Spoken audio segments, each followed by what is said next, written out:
When you look at where we are on the Fed funds rate, we're about 3% above the preferred gauge of inflation for the Fed. Does that just set the scene? Does it really matter if it's going to be 25 or 50 because there's plenty of room for the central bank to cut?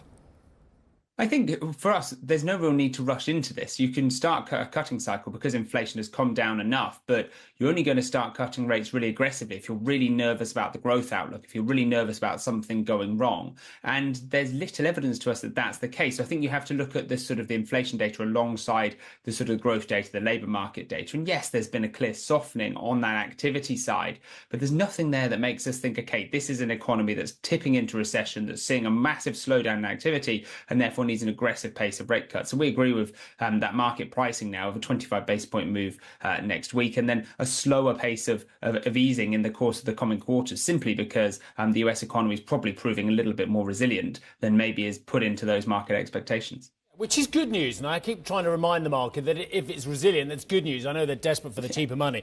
Look, James, the University of Michigan Consumer Sentiment Index popped in August after 5 monthly declines, and it just shows that there are two-way risks for the Federal Reserve. I've got this horrible feeling that there's a groupthink going on at the moment. That everyone thinks the data's moving in one direction as well, and that we're going to get this steady stream of weaker data, skirting recession. Everyone seems to be in this kind of bell curve distribution in the same place.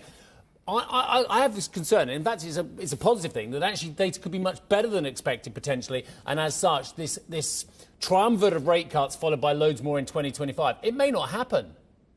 I think that's a fair point. If you go back over a year ago, a year and a half ago, there was this universal acceptance in markets that we were going into a recession in the US, and it was almost taken as 100% guaranteed. And that was because people looked at some of the weaker manufacturing data, and we looked at the impact of historically higher interest rates, and we said, okay, we're definitely going to get a recession. Not only did we not have a US recession, we had a year of very strong growth out of the US. And I agree with you. I think there's some upside risks as well. Don't get me wrong. There are definitely some downside risks in the economy, some of the cracks potentially in parts of the labour market. But at the same time, we're talking about an economy here that has some upside risks as well. Real wage growth is positive. We still think there are quite a lot of savings still in the pockets of households.